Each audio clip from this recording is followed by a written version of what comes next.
This is the story of one of Hollywood's most puzzling unsolved mysteries, one that connects beloved actor Heath Ledger's death to a former child star and raises questions that remain unanswered 17 years later.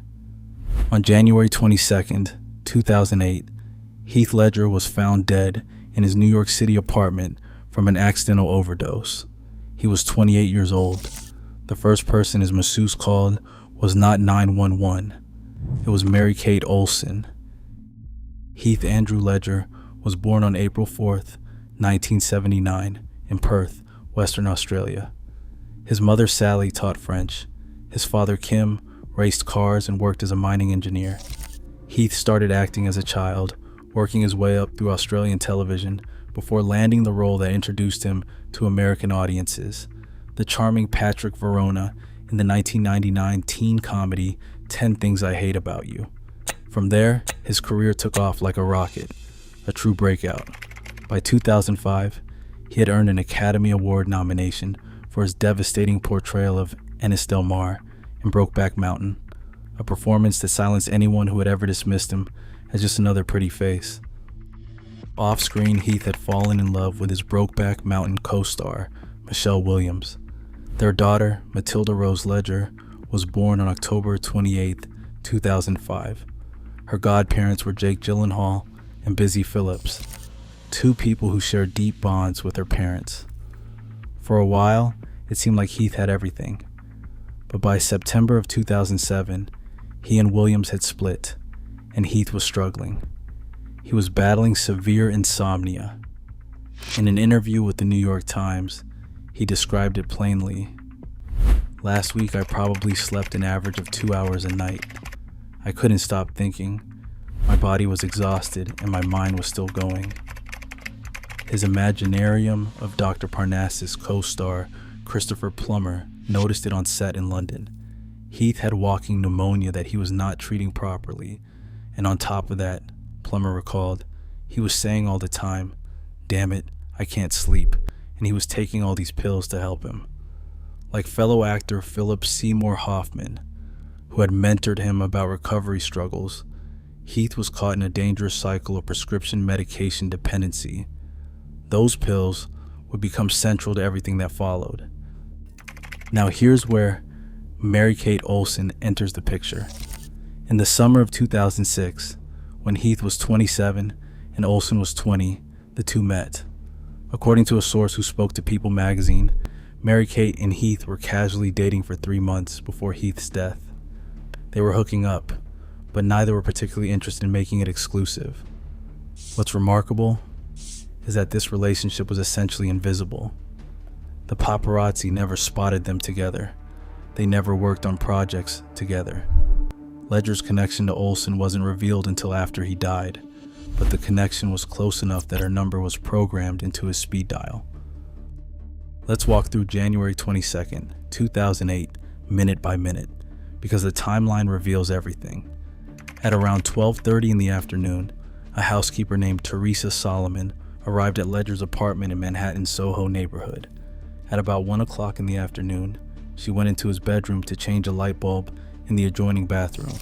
She saw him face down on the bed, a sheet pulled up around his shoulders. She heard him snoring. He was alive.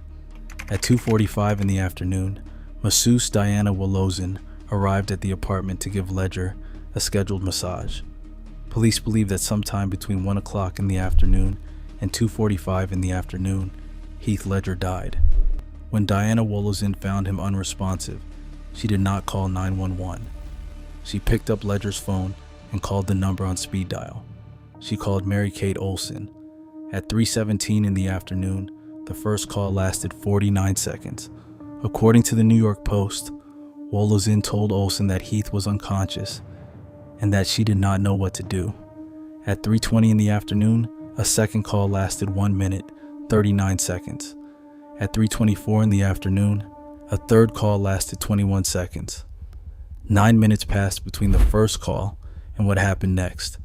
At 3:26 in the afternoon, Wolozin finally called 911. A law enforcement source later offered an explanation for the delay. The masseuse called Mary-Kate because she did not want a media circus. At no point during their calls did Olsen suggest calling 911. Instead, Olsen mobilized her private security team. When paramedics arrived at 3:33 in the afternoon, they were met almost simultaneously by one of Olsen's security guards. 2 additional guards had also been dispatched. Emergency workers moved Ledger to the floor, used a defibrillator, and performed CPR.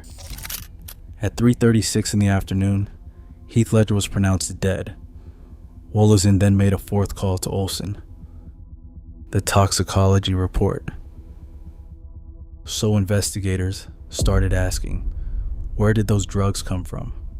They questioned doctors. They questioned Michelle Williams. They questioned everyone who had been in or near the apartment around the time of death. Everyone cooperated voluntarily. Everyone except Mary-Kate Olsen. On April 23, 2008, a federal grand jury issued a subpoena for Olsen. She refused to comply. Her condition was simple and immovable.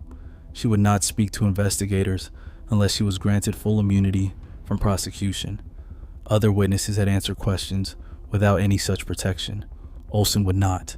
Government sources told ABC News that investigators had run down every legitimate lead on where Ledger might have obtained OxyContin.